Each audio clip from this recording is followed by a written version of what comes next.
যে আবু জেহেলের ছেলে ইকরামা মৃত্যুর ভয়ে ইসলাম ধর্ম গ্রহণ করে নাই, সে দিল থেকে ইসলাম ধর্ম গ্রহণ করে আল্লাহর জমিনে আল্লাহর দ্বীন কায়েমের জন্য আজকে ইয়ারমুকের ময়দানে রোমানদের সাথে লড়াই করতে করতে শহীদ হয়ে গেছে। আল্লাহ, এই কথা শোনার পরে ইয়ারমুকের ময়দানে কান্নার রোল পড়ে গেছে, রোল। বাবার সন্তান ইকরামা আর তার ছেলে দুইজনেই নিথর দেহ নিয়ে ইয়ারমুকের ময়দানে পড়ে আছে। যুবক আবু জেহেলের ছেলে ইকরামা রাদিয়াল্লাহু তাআলা আনহু আল্লাহর জমিনে দ্বীন কায়েমের জন্য তিনি শহীদ হয়ে গেছে। কিন্তু আমরা তো সেই বিশ্বনবীর উম্মত। আল্লাহর জমিনে দ্বীন কায়েমের জন্য যদি রক্তের প্রয়োজন হয়, রক্ত দিতে হয়, জীবন দিতে হয়, কে কে হযরত ইকরামার মতো জিহাদের ঈদগাহে যাইতে, জিহাদের ময়দানে কে কে যেতে প্রস্তুত আছো? হাত উঠে আল্লাহকে দেখায় দাও। ইমানদার মুসলমান, সমস্ত প্রশংসা কার জন্য? একমাত্র মহান রব্বুল আলামিনের জন্য, যিনি আমাদেরকে সৃষ্টি করেছেন। ঠিক কিনা বলেন? ইমানদার মুসলমান, আমাদের হায়াতের মালিক কে? আমাদের রিজকের মালিক কে? মুসলমান, আমরা কার গোলাম? আরো জোরে বলতে হবে, আমরা কার গোলাম? আমরা এক আল্লাহর গোলাম। ঠিক কিনা বলেন? মুসলমান, আসমান কার? জমিন কার? কোরআনে আছে কি আছে না? কয়টা আসমান? কয়টা? 7টা। আল্লাহ তাআলা কোরআনুল কারীমের মধ্যে বলছেন, আল্লাযী খালাকা সাবআ সামাওয়াতিন তিবাকা মা তারা ফি খালকির রহমান মিন তাফাউত ফারজি'ল বাসারা হাল তারা মিন ফুতুর। নবী, আপনি বলে দেন, আমি আল্লাহ তাদের মাথার উপরে 1টা না, 2টা না, 3টা না, 4টা না, 5টা না, 6টা না, আমি আল্লাহ তাদের মাথার উপরে 7টা আসমান বানিয়েছি। কয়টা? এই 7টা আসমান বানাতে যে আল্লাহ তাআলা মিলিয়ন মিলিয়ন খুঁটির ব্যবহার করেছেন। হ্যাঁ, খুঁটি ছাড়া আসমান আছে? খুঁটি ছাড়া তো প্যান্ডেল থাকে না, বিল্ডিং থাকে না, ব্রিজ থাকে না, তাহলে খুঁটি ছাড়া আসমান কিভাবে আছে? তাও 1টা না, 2টা না, কয়টা? 7টা। সুবহানাল্লাহ বলেন। তাহলে ক্ষমতা কার? এই যে খুঁটিবিহীন আসমানগুলো টিকে আছে, এটা হলো আল্লাহ তাআলার নির্দেশ। আল্লাহ তাআলার নির্দেশ, আল্লাহ তাআলার ওয়াদা, আল্লাহ তাআলার কুদরত। ঠিক কিনা বলেন? মুসলমান, যে রব খুঁটিবিহীন এত বিশাল বড় আসমান বানিয়েছেন, যেই রব এই বিশাল বিস্তীর্ণ পৃথিবী সৃষ্টি করেছেন, যেই রব বিশাল এই সমুদ্র সৃষ্টি করেছেন, যেই রব সারা পৃথিবীতে অগণিত পাহাড় সৃষ্টি করেছেন, আমি সেই রবের জবানের কালাম থেকে আপনাদের সামনে তিলাওয়াত করেছি। শুনছেন? আল্লাহ তাআলার কালাম হৃদয়ে লাগে কি লাগে না? হার্ট টাচ করে কি করে না? সুবহানাল্লাহ বলেন। এই যে আমি আল্লাহ তাআলার কোরআন পড়লাম, আপনারা শুনছেন, এক এক হরফে 10টি করে নেকি পেয়েছেন। কয়টা করে? আপনারা কিন্তু আমার সাথে একটা কমিটমেন্ট করছেন, ওয়াদা করছেন, হাত উঠায়। মুমিন কখনো ওয়াদার বরখেলাফ, যে ওয়াদা করে ওয়াদা রাখতে পারে না, সে মুমিন না, সে হলো মুনাফিক। আমি আগেই বলছি, এই জীবনে রাত্র জায়গা জায়গা অনেক সিনেমা দেখছেন, অনেক ফুটবল খেলা দেখছেন, অনেক গুনার কাজ করছেন, জুয়া খেলছেন, গাঞ্জা খাইছেন, হিরন খাইছেন, ফেন্সিডিল খাইছেন, সারা রাত কাটায় দিছেন। একটা রাতের মাত্র আধা ঘন্টা 40 মিনিট কি আমরা কোরআনের জন্য দিতে পারবো না? তাহলে ওঠাউঠি করেন কে? একজনও সামনে থেকে উঠবে না, পিছ থেকে উঠবে না। আমরা জমে জমে বসে বসে আমরা কোরআনের বয়ান শুনবো, যাতে আল্লাহ তাআলা দেখেন যে আমরা আল্লাহ তাআলাকে কতটা ভালোবাসি। ঠিক কিনা বলেন? যারা কোরআনের মজমায় আসে তাদেরকে আল্লাহ তাআলা ভালোবাসেন, আর যারা কোরআনের মজমা ছেড়ে চলে যায় ওরা হলো শয়তানের বন্ধু, ইবলিশের বন্ধু। ঠিক কিনা বলেন? যে যেখানে দাঁড়িয়ে আছি দাঁড়িয়ে থাকবো, বসে আছি বসে থাকবো আল্লাহর কোরআনের জন্য। ঠিক কিনা বলেন? মুসলমান, যেটা বলছিলাম, আমি আপনাদের সামনে কোরআনুল কারীম থেকে তেলাওয়াত করেছি, আপনারা শুনেছেন। এক একটা হরফের বিনিময়ে আল্লাহ তাআলা আমাদের আমলনামায় কমপক্ষে 10টি করে নেকি দান করেন। আমি যে কোরআন থেকে তেলাওয়াত করছি, এই কোরআন আল্লাহ তাআলার জবানের কালাম। শুধু একজন কারি সাহেব না, দুইজন না, তিনজন না, পাঁচজন না, 10 জন না, 1000 না, 2000 না, পৃথিবীর সমস্ত হাফেজ আলেম কারিউল কুরআনরা যদি কোরআন তেলাওয়াত করে কিয়ামত পর্যন্ত কোরআন পড়বে। এই কোরআনের তেলাওয়াত যতই হবে ততই কোরআনের মজা বেড়ে যাবে, ঠিক কিনা বলেন?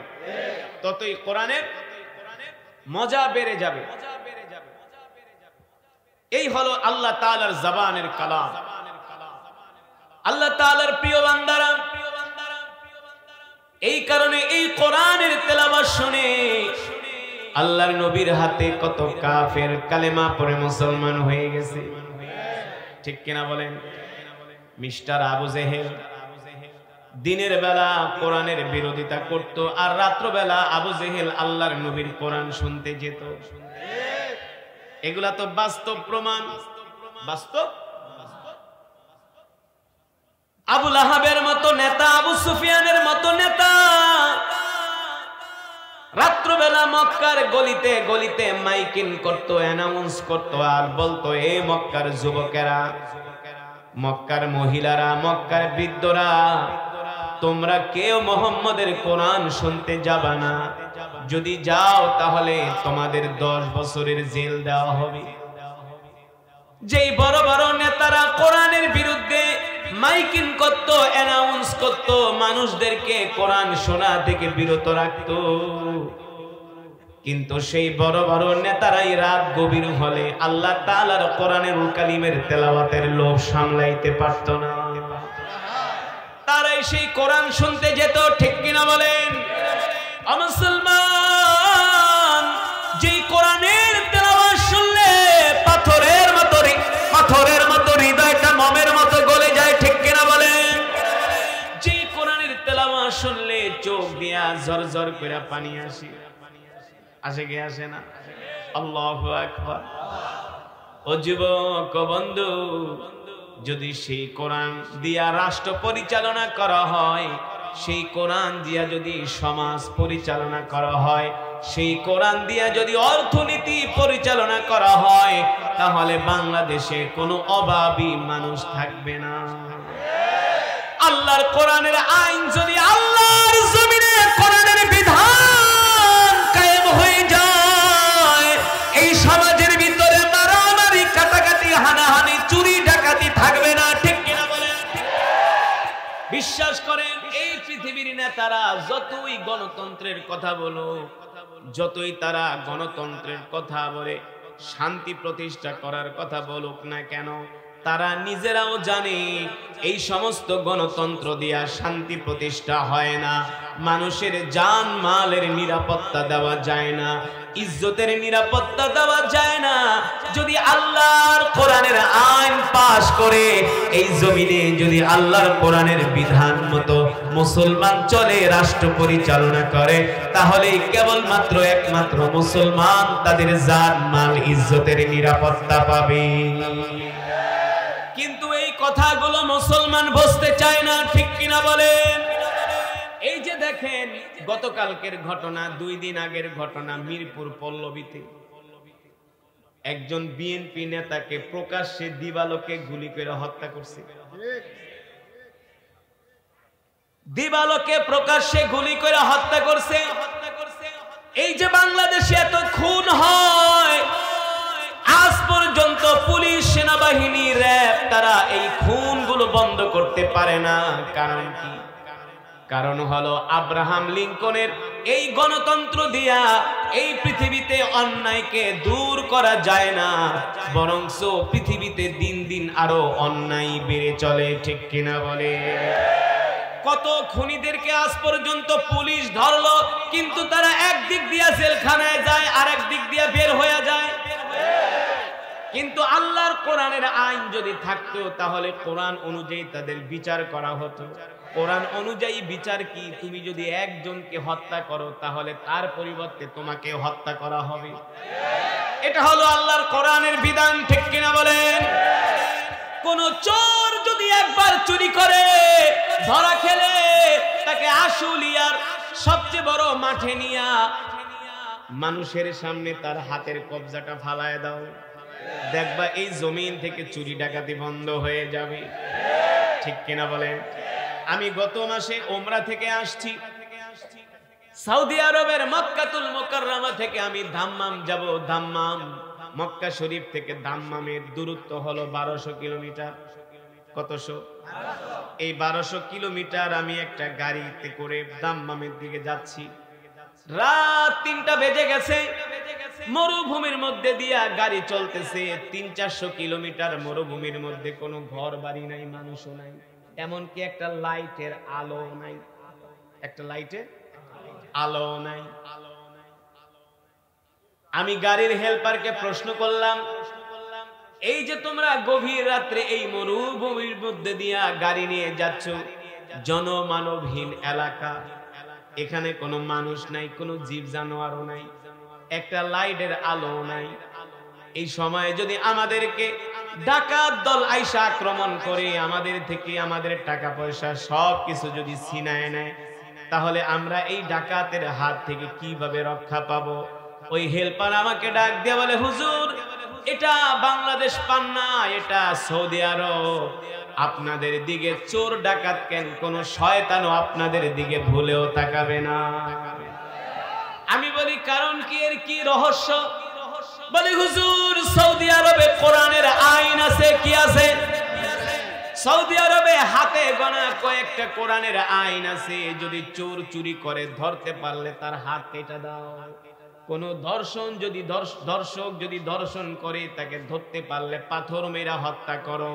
কোন খুনি যদি খুন করে তাকে যদি ধরতে পারো তাহলে তাকে মানুষের সামনে নিয়ে ফাঁসির রশি দিয়া তাকে লটকায়া তার কল্লা ফেলে দাও, ঠিক কিনা বলে? তাহলে এই জমিন থেকে চুরি ডাকাতি খুন খারাপি বন্ধ হয়ে যাবে, ঠিক কিনা বলে?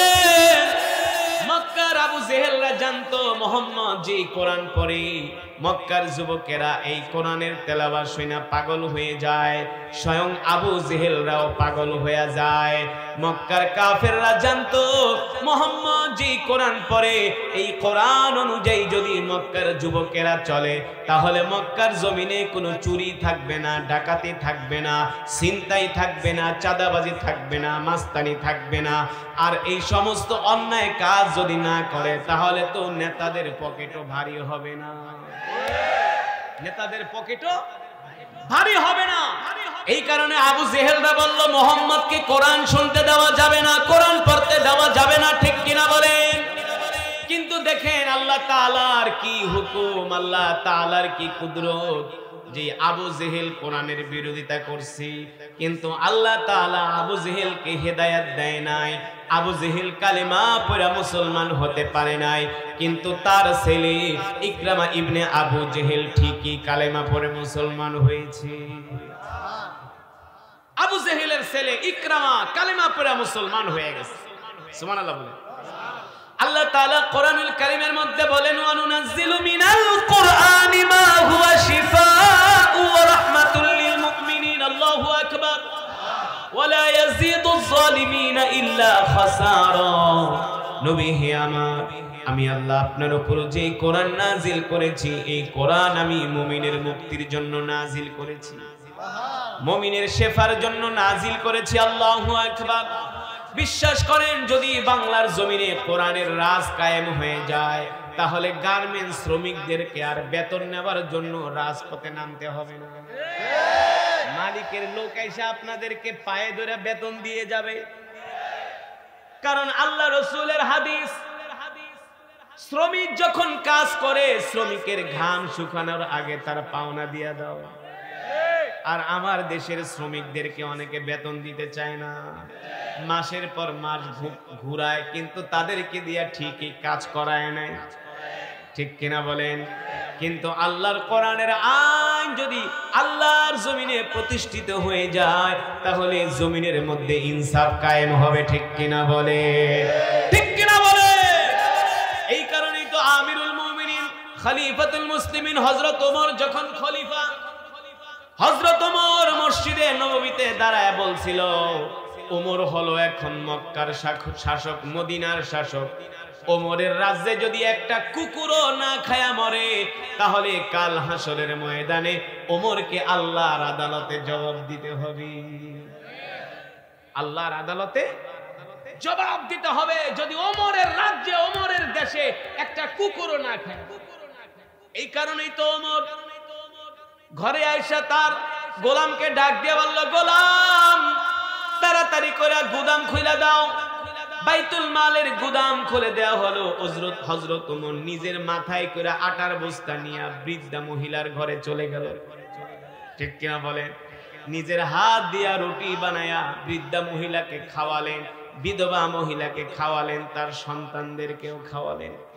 কেন হযরত ওমর এই কাজ করলেন? হযরত ওমর জানি আজকে যদি আমি জনগণের সেবা না করি, জনগণের হক যদি আদায় না করি, তাহলে কাল হাসরের ময়দানে ওমরকে আল্লাহর আদালতে আসামি হিসাবে উঠানো হবে, ঠিক কিনা বলে?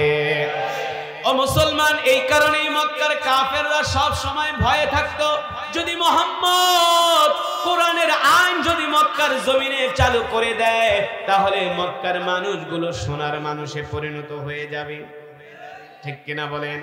আবু জেহেলরা বিরোধিতা করছে কিন্তু পারে নাই।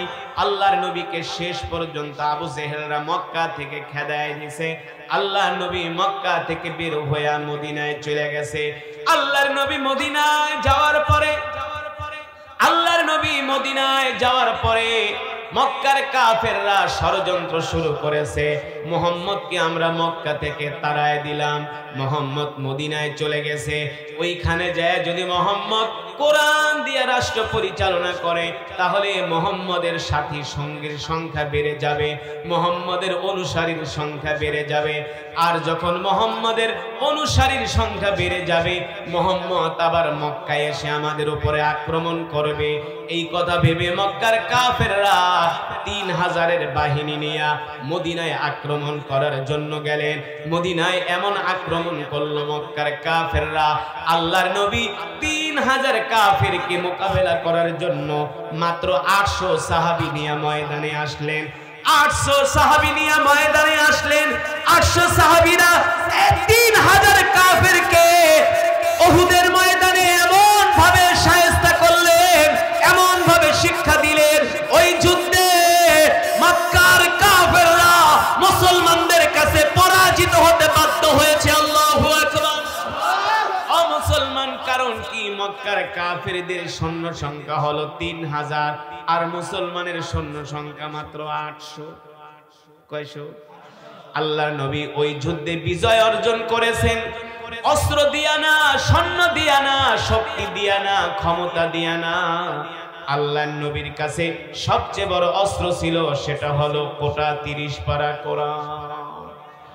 এই কোরআনের তেলাওয়াত করে, এই কোরআনের তেলাওয়াত শুনে আল্লাহ রাসূলের সাহাবীরা শপথ নিয়েছেন, আসমান যার আইন চলবে তার, জমিন যার বিধান চলবে তার, ঠিক কিনা বলে?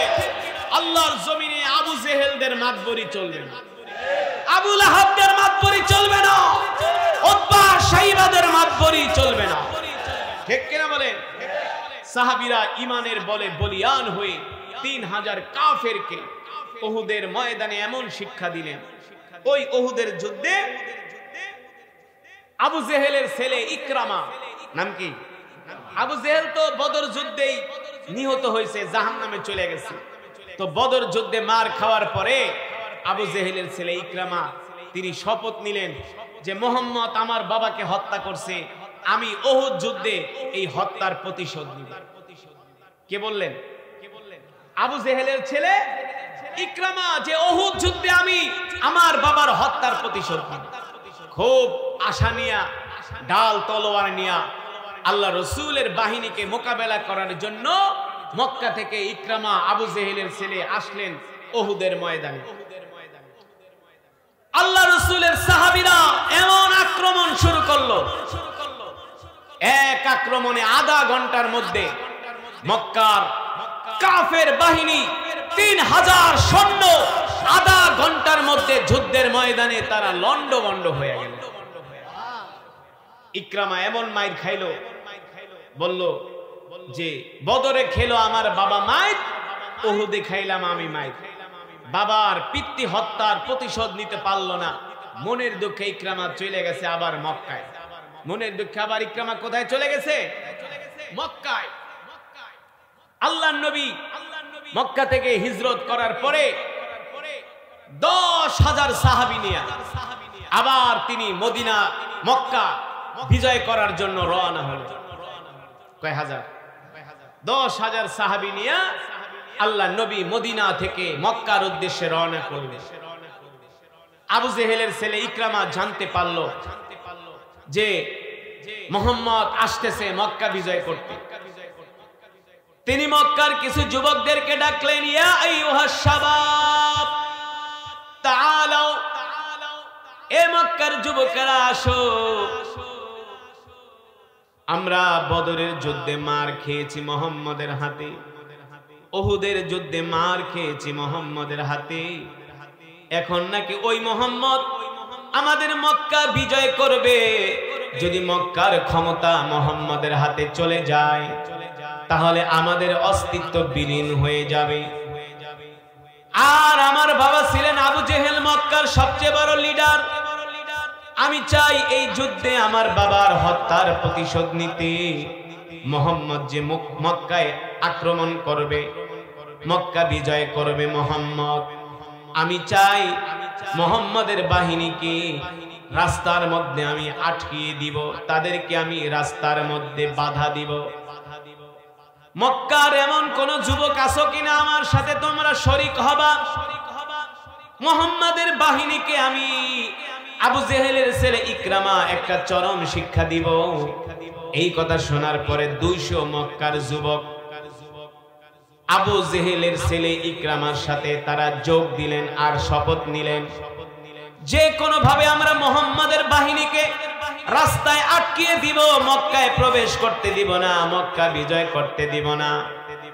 এবার 200 তীরন্দাজ মক্কার বাহিনী আবু জেহেলের ছেলে ইকরামার নেতৃত্বে আল্লাহর পয়গম্বর মুহাম্মদ সাল্লাল্লাহু আলাইহি সাল্লামের বাহিনীর উপরে তারা আক্রমণ শুরু করলো। এই আক্রমণ আজ করতে পারলেন হযরত আলী রাদিয়াল্লাহু তাআলা আনহু। আল্লাহু আকবার বলেন। যাকে বলা হয় শেরে খোদা হযরত আলী রাদিয়াল্লাহু তাআলা আনহু, যে আলী সম্বন্ধে আল্লাহর নবী বলেছেন, আনা মাদিনাতুল ইলম ওয়া আলা আলী ওয়া আলা আলিয়ুন বাবুহা, আমি হলাম শহরের, আমি হলাম জ্ঞানের নগরী, আর আমার আলী হলো সেই জ্ঞানের নগরীর দরজা। আল্লাহু আকবার। ওয়া আলিয়ুন বাবুহা। হযরত শেরে খোদা আলী রাদিয়াল্লাহু তাআলা আনহু দেখলেন আবু জেহেলের ছেলে ইকরামার নেতৃত্বে 200 মক্কার যুবক আসতেছে মক্কার বাহিনীকে আক্রমণ করার জন্য। হযরত আলী রাদিয়াল্লাহু তাআলা আনহু মাত্র 10 জন মর্দে মুজাহিদ নিয়ে তাদের 200 যুবকের উপরে হযরত আলী রাদিয়াল্লাহু তাআলা আনহু আক্রমণ শুরু করে দিলেন। আল্লাহু আকবার। এমন আক্রমণ করলো মক্কার বাহিনীর 200 যুবক হযরত আলী রাদিয়াল্লাহু তাআলা আনহুর বাহিনীর কাছে পরাজিত হলো। আল্লাহু আকবার। এই দিক দিয়ে আল্লাহর নবী 10,000 সাহাবী নিয়ে মক্কা বিজয় করলেন। মক্কার বড় বড় নেতারা এসে আল্লাহ রাসূলের কাছে আত্মসমর্পণ করতেছে। আবু সুফিয়ানের মতো নেতা আল্লাহর নবীর হাতে হাত রেখে আত্মসমর্পণ করে কালেমা পড়ে মুসলমান হয়ে যাচ্ছে। আল্লাহু আকবার।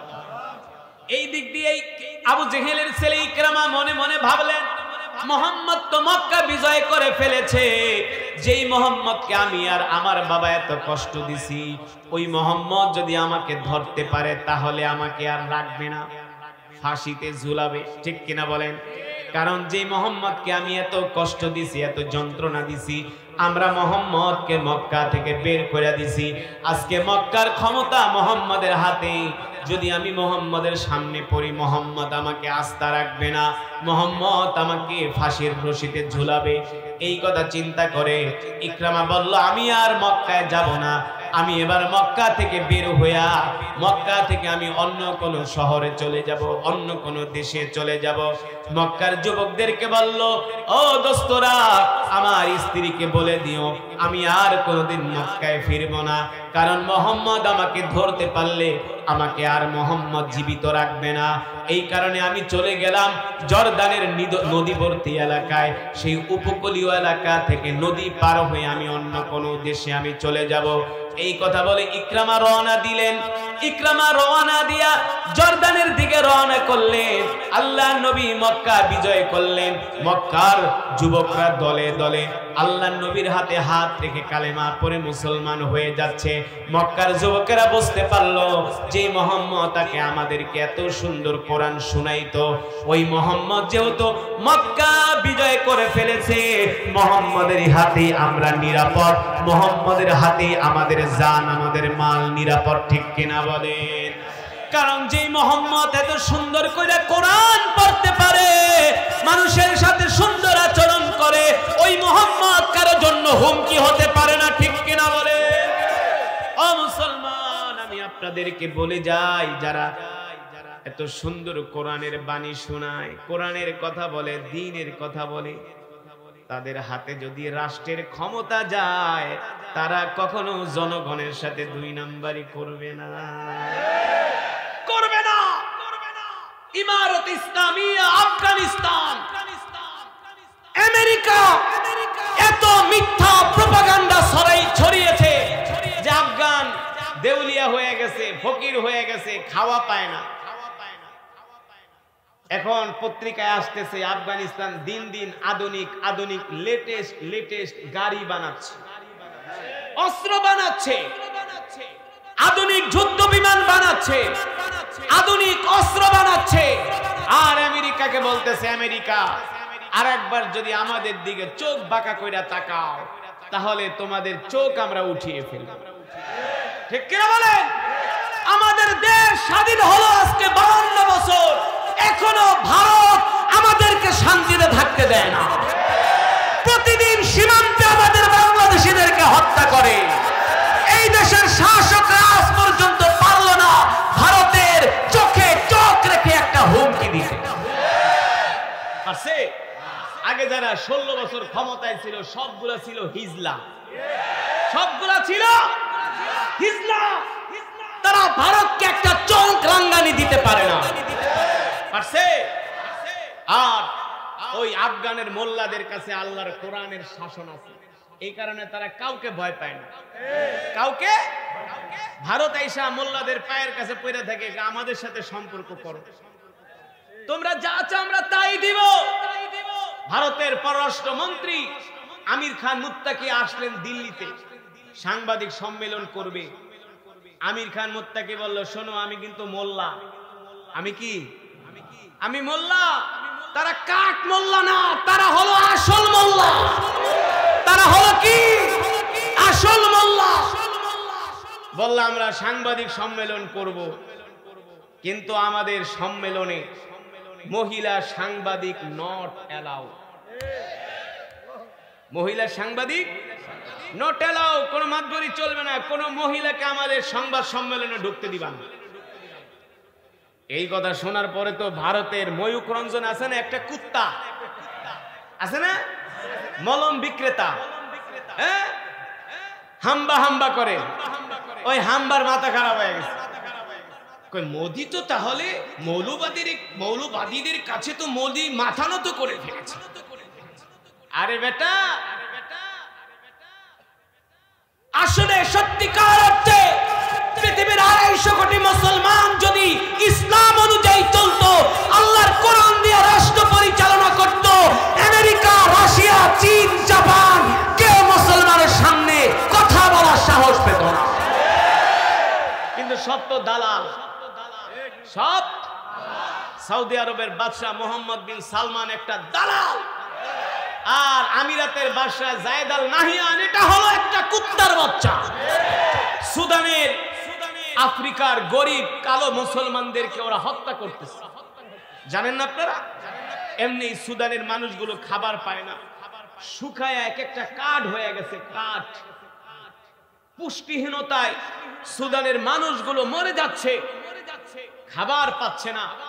এই আরব আমিরাতের বাদশা যায়েদ আল নাহিয়ান ইসরাইল মিলে সুদানে শুধু স্বর্ণের জন্য সুদানের হাজার হাজার মানুষদেরকে তারা হত্যা করছে, শুধু স্বর্ণের জন্য। তো এই আরব আমিরাতের ওদেরকে কি আপনারা মুসলমান বলবেন? মুসলমান বলবেন? ওরা যে এত আরাম আয়েশে আছে, শুধু আল্লাহ তাআলা ওদের মাটির নিচে তেল দিছে, তেলের কারণে, স্বর্ণের কারণে। ঠিক কিনা বলেন? যদি তারা বুঝতো, আল্লাহর কোরআন অনুযায়ী যদি তারা রাষ্ট্র পরিচালনা করত, তাহলে আমেরিকা, রাশিয়া আজকে মুসলমানদের ধারে ধারে ভিক্ষার ঝুলি নিয়ে ঘুরত। কিন্তু আমরা তো সেই কোরআন দিয়ে রাষ্ট্র পরিচালনা করতে পারি না, কোরআনের শাসন আমরা প্রতিষ্ঠা করতে পারি না। এটা আমাদের ব্যর্থতা। আমাদের প্রতি আল্লাহর কোরআনের হক আছে। শ্রমিক ভাইয়েরা, যুবক ভাইয়েরা, ভালো করে শুনে রাখেন। মনে করবেন বছরে একবার ওয়াজ করামু আর হুজুরদেরকে আনবো, হুজুরা শুধু আমাদেরকে বছরে একদিন আইসে 1-2 ঘন্টা কোরআন দিয়া বয়ান করে আমাদেরকে শোনাবে, মনে হয় আমরা কোরআনের হক আদায় করে ফেলাইছি। এত সোজা না। এই কোরআন শুধু তেলাওয়াতের জন্যই নাজিল হয় নাই, এই কোরআন জারফুকের জন্য নাজিল হয় নাই, এই কোরআন পানি পড়ার জন্য নাজিল হয় নাই, এই কোরআন শুধু খতম পড়ার জন্য নাজিল হয় নাই। এই কোরআন নাজিল হয়েছে সংসদ থেকে, আদালত, জজকোর্ট, হাইকোর্ট, সুপ্রিম কোর্ট, অর্থ মন্ত্রণালয়, পররাষ্ট্র মন্ত্রণালয়, আল্লাহর কোরআন দিয়া চলবে। এই কারণে কোরআন নাজিল।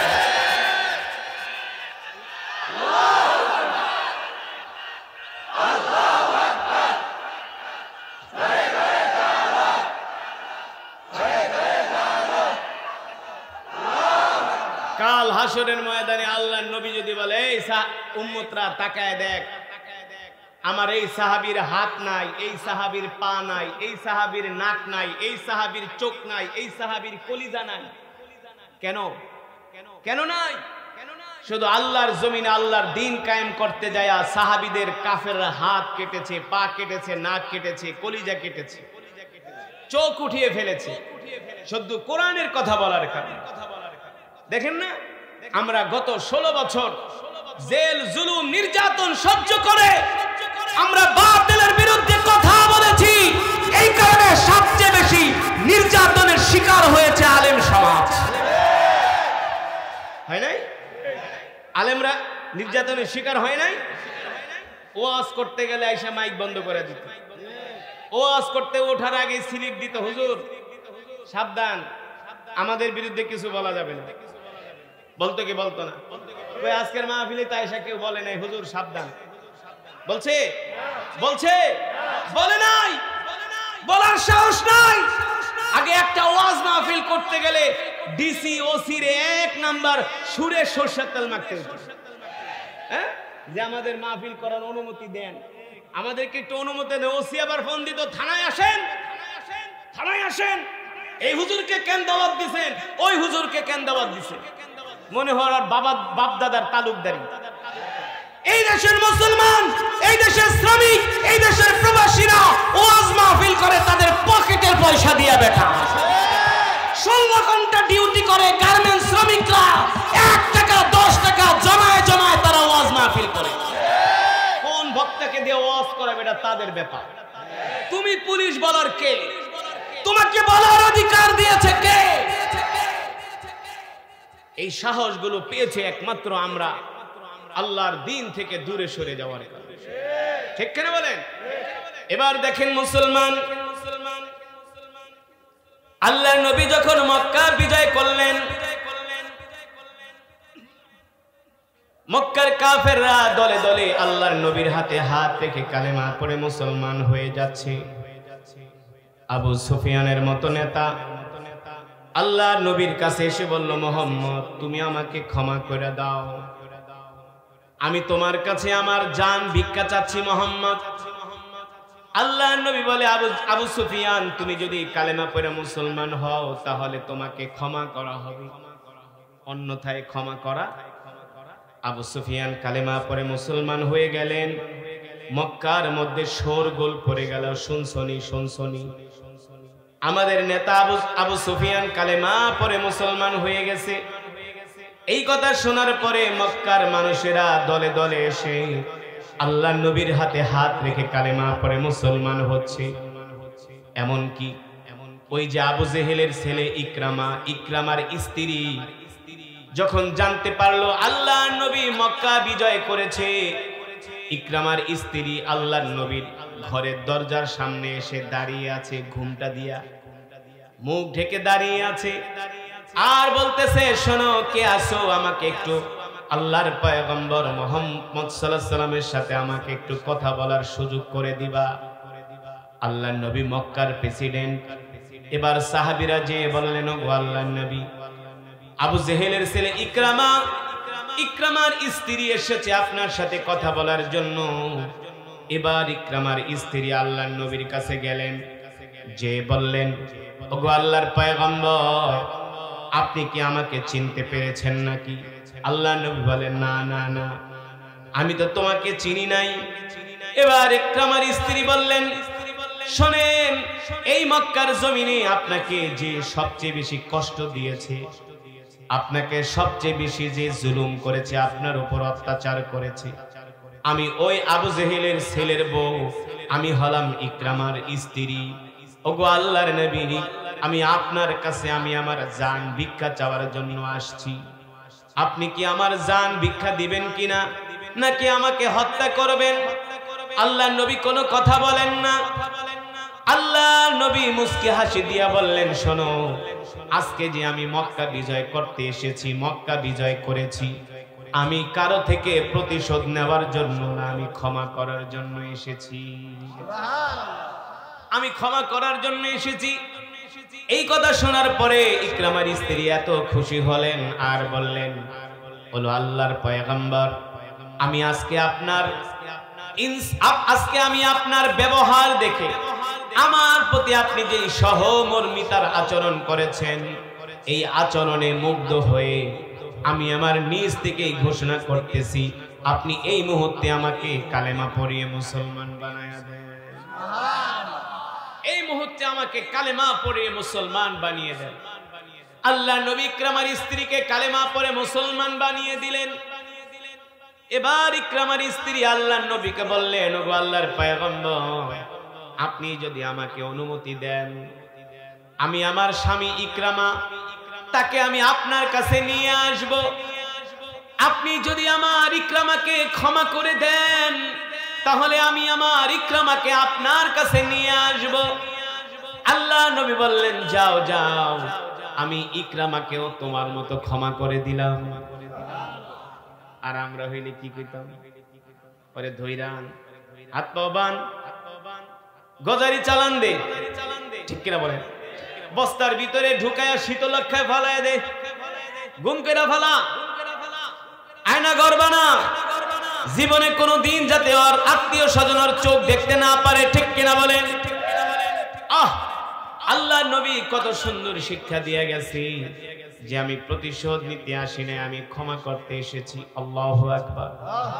আল্লাহ রসুলের এই একটা আদর্শ যদি আজকে আমাদের মাঝে থাকতো, তাহলে আমাদের দেশে মারামারি কাটাকাটি থাকতো না, থাকতো না। বিশ্বাস করেন, আমাদের দেশের নেতারা আমাদেরকে যতই প্রলোভন দেখাক না কেন যে আমরা এটা করব সেটা করব, শান্তি প্রতিষ্ঠা করব, আসলে শান্তি প্রতিষ্ঠা হবে না, সম্ভব না। শান্তি প্রতিষ্ঠা করতে হলে মদিনার ইসলাম আর আল্লাহর কোরআন দিয়ে প্রতিষ্ঠা করতে, ঠিক কিনা বলেন? এবার ইকরামার স্ত্রী চলে গেলেন ইকরামাকে খোঁজার জন্য। ইকরামার স্ত্রী ঘোড়া নিয়ে বের হয়ে গেলেন, গোলাম নিয়ে খুঁজতে খুঁজতে দেখা গেল ইকরামা জর্দানের একটা নদী ভর্তি এলাকায়, নদীর পারে যায় তাবু গেড়ে ইকরামা সেখানে জীবন যাপন করতেছে। ইকরামা তার স্ত্রীকে দেখার পরে অবাক হয়ে গেল আর বলল, ও প্রিয়তমা স্ত্রী, তুমি কিভাবে আমার কাছে জীবিত আসলা? আমি তো ভেবেছিলাম মুহাম্মদ তোমাকে হত্যা করেছে, এতদিনে তোমার দেহটা মাটির সাথে মিশে গেছে, কিন্তু আমার প্রিয়তমা স্ত্রী আমার সামনে এসে হাজির হয়েছে, এটা আমার কাছে কল্পনাতীত মনে হয়। ইকরামার স্ত্রী বলে, স্বামী গো, মুহাম্মদের সম্বন্ধে, আল্লাহর নবীর সম্বন্ধে আপনি যেই ধারণা করতেছেন, আপনার ধারণা হলো ভুল। কারণ আল্লাহর পয়গম্বর মুহাম্মদ সাল্লাল্লাহু আলাইহি সাল্লামের মতো এত ভালো মানুষ, এত হৃদয়বান মানুষ, এত দয়ালু মানুষ মক্কার জমিনে একজনও হতে পারে না। ইকরামা বললেন, কিভাবে বলো? বলে, শোনেন, মুহাম্মদ আমাকে ক্ষমা করে দিয়েছে। আল্লাহু আকবার। এই কথা শোনার পর ইকরামা অবাক হয়ে গেছে। বলো কি? যে মুহাম্মদকে আমরা এত কষ্ট দিলাম, এত দুঃখ দিলাম, এত অত্যাচার করলাম, মুহাম্মদকে আমরা মক্কা থেকে বের করে দিলাম, সেই মুহাম্মদকে তোমাকে ক্ষমা করে দিয়েছে। ইকরামা বলে, স্বামী গো, শুধু আমাকে ক্ষমা করে না, মুহাম্মদ আল্লাহর পয়গম্বর আপনাকেও ক্ষমা করে দিয়েছে। ইকরামা বলে, বুঝলাম না, মুহাম্মদ আমাকে ক্ষমা করে দিয়েছে মানে? আল্লাহর নবী মুহাম্মদ সাল্লাল্লাহু আলাইহি সাল্লাম বলছে, আল্লাহর নবী আপনার থেকে কোনো প্রতিশোধ নিবে না। আপনি আপনার বাবা মিলে আল্লাহর পয়গম্বরকে যত কষ্ট দিয়েছেন, সব কষ্ট তিনি ক্ষমা করে দিয়েছে। আল্লাহু আকবার। এই কথা শোনার পরে ইকরামা বলে, স্ত্রী বলো কি? মুহাম্মদ আমাকে যদি ক্ষমা করে দেয়, আমার জান যদি মুহাম্মদ ভিক্ষা দেয়, তাহলে আমি ইকরামাই একমাত্র মুহাম্মদের কাছে নিরাপদ। আমি ইকরামাই মুহাম্মদের কাছে নিরাপদ। আমার জান, আমার মাল, আমার স্ত্রী মুহাম্মদের কাছে নিরাপদ। আল্লাহু আকবার। যাকে এত কষ্ট দিয়েছি, সে আমাদেরকে কষ্ট না দিয়ে আমাদেরকে ক্ষমা করে দিতেছে। এই কথা বলে ইকরামার চোখ দিয়া ঝরঝর করে পানি পড়তেছে। আর ইকরামা তার স্ত্রীর হাত ধরে বলে, মুহাম্মদ এত ভালো মানুষ আমি আগে বুঝি নাই। আমার বাবার প্ররোচনায় পড়ে, আমার বাবার ফাঁদে পড়ে আমি মুহাম্মদকে কত কষ্ট দিয়েছি। ওগো প্রিয়তমা, চলো চলো, আমরা দুইজনেই আল্লাহর পয়গম্বরের হাতে হাত রেখে কালেমা পড়ে মুসলমান হয়ে যাব। এবার ইকরামা তার স্ত্রী আল্লাহর নবীর বাড়ির দিকে আসতেছেন। ঘোড়া দৌড়ায়া সাহাবায়ে কেরাম আল্লাহর নবীর ঘরের দরজার সামনে পাহারা দিতেছে। এক সাহাবী আর এক সাহাবীকে বলে, দেখো ওই যে আবু জেহেলের ছেলে ইকরামা আসতেছে। কয়েকজন সাহাবী বলে, আজকে ইকরামাকে পাইলে সাইজ করব, ইকরামার থেকে প্রতিশোধ নিব। হযরত ওমরের মতো সাহাবী দাঁড়ায় আছে।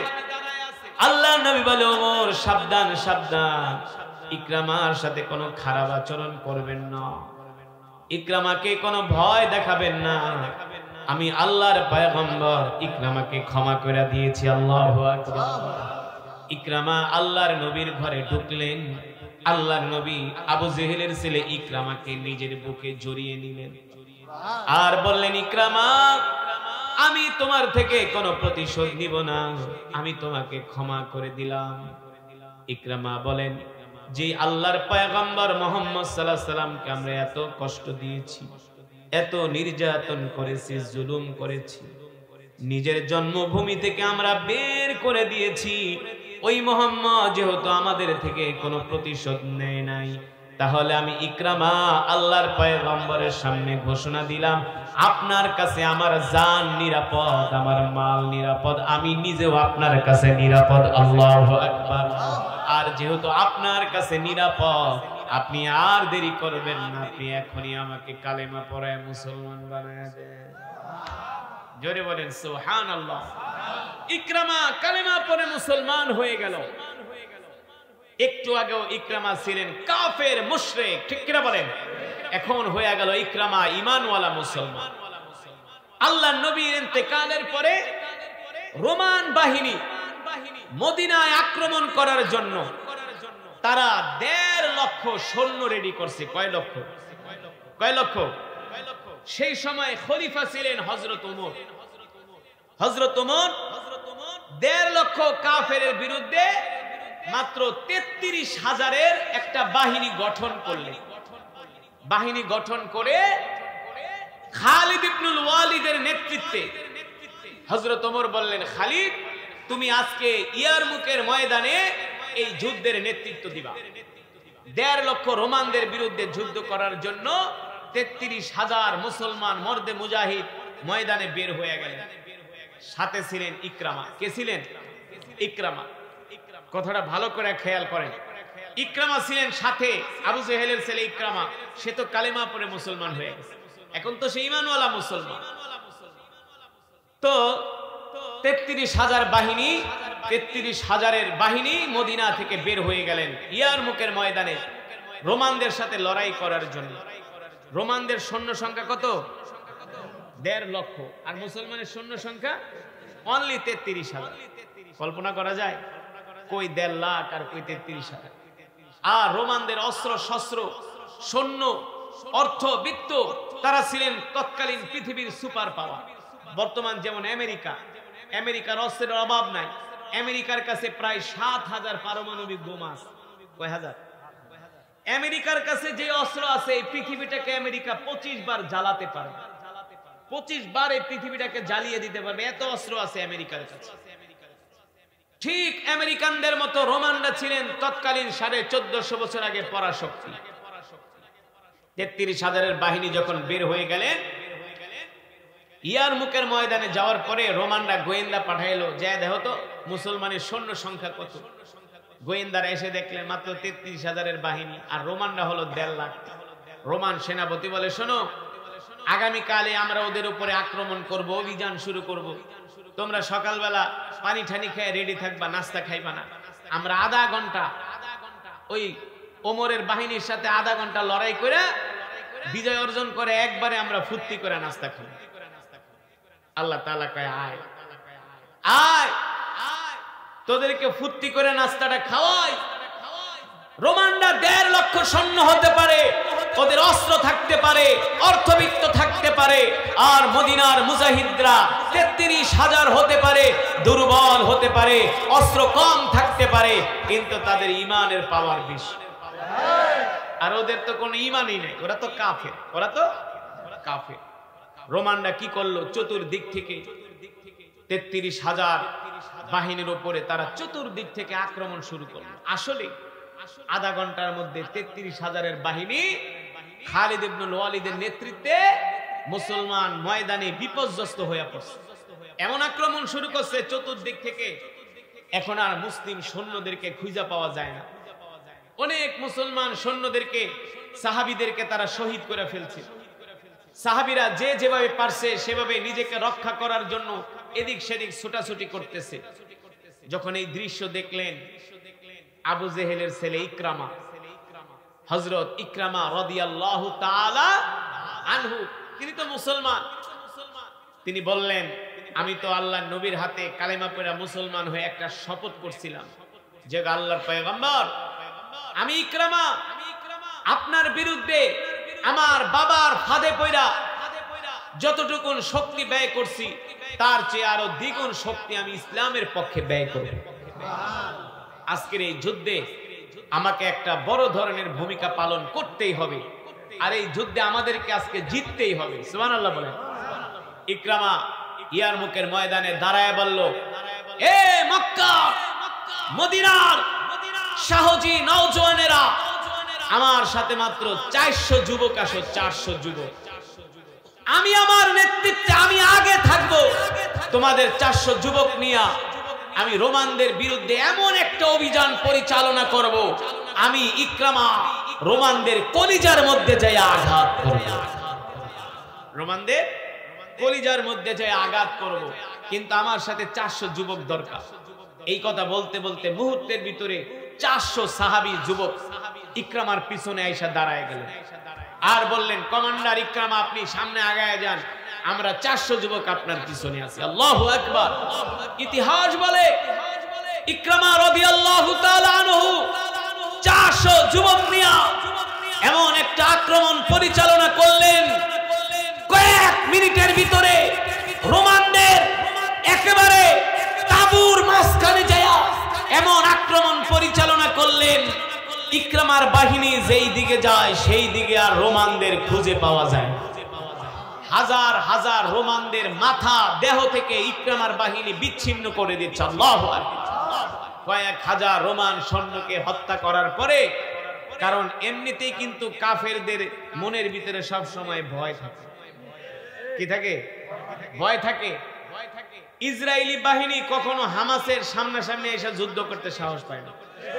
ওরা এলো উপরে থেকে বোম মেরা কাপুরুষের মতো চলে যায়, আর হামাস সরাসরি যায় তাদের ট্যাঙ্কের উপরে আক্রমণ করে, নিজের হাত দিয়ে ট্যাঙ্কের উপরে বোম রেখে আসে। ওরা দেখে না, আবার ওই বোমই আবার দূর থেকে তারা ডিস্ট্রয় করে, গুলি করে ওই বোমটাকে ফাটায়। ওই বোম ফাটার পরে তাদের কামান আর ট্যাঙ্কের ভিতরে আগুন ধরে যায়।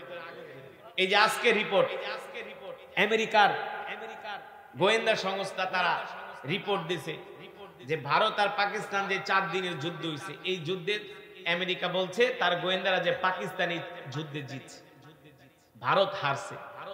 কারা জিতছে? এই 4 দিনের যুদ্ধে যে সিঁদুর অপারেশন চালিয়েছিল ভারত, আর পাকিস্তান যে অপারেশনটা করেছিল তার নাম ছিল বুনিয়ানুম মারসুস।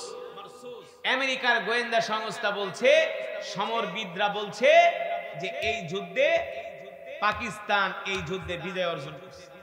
কারণ মুসলমান তো মুসলমান, তাদের একটা ইমানের পাওয়ারই আলাদা। তাদের ইমানের পাওয়ারই কি আলাদা।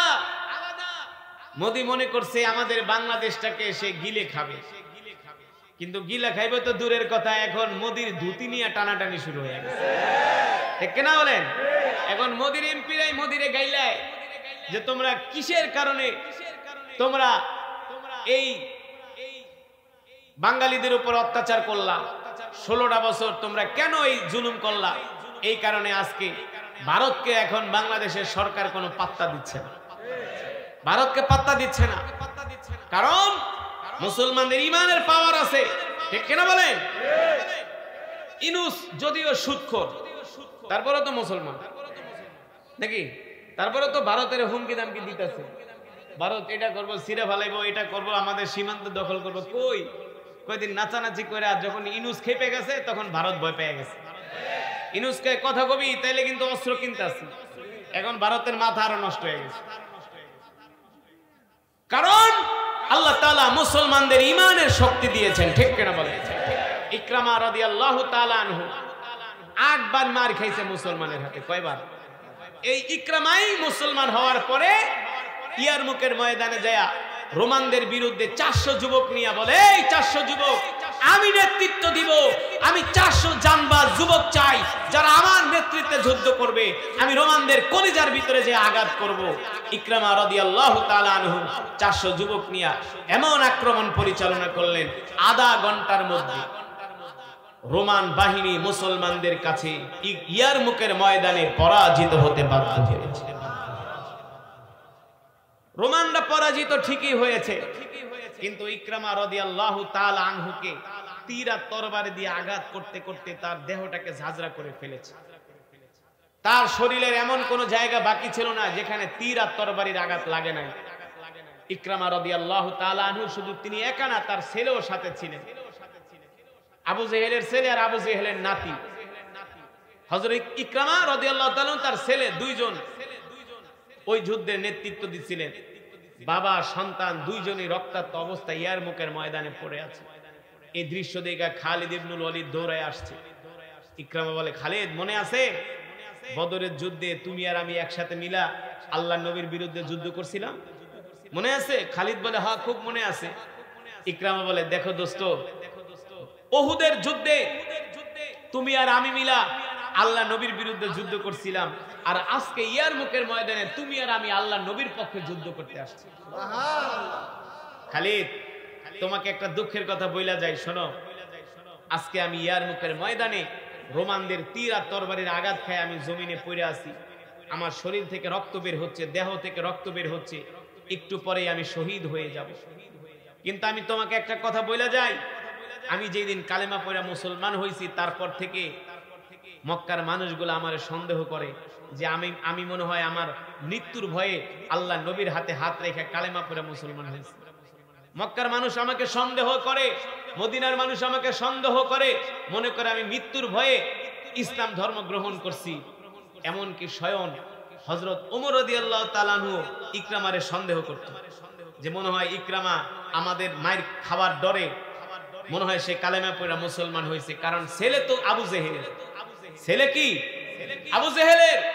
ইকরামা রাদিয়াল্লাহু তাআলা আনহু চোখের পানি ছেড়ে দিয়া বলে, খালিদ, আমিরুল মুমিনিনকে যায়া বলো, হযরত ওমরকে যেয়ে বলো যে আবু জেহেলের ছেলে ইকরামা মৃত্যুর ভয়ে ইসলাম ধর্ম গ্রহণ করে নাই, সে দিল থেকে ইসলাম ধর্ম গ্রহণ করে আল্লাহর জমিনে আল্লাহর দ্বীন কায়েমের জন্য আজকে ইয়ারমুকের ময়দানে রোমানদের সাথে লড়াই করতে করতে শহীদ হয়ে গেছে। আল্লাহু আকবার।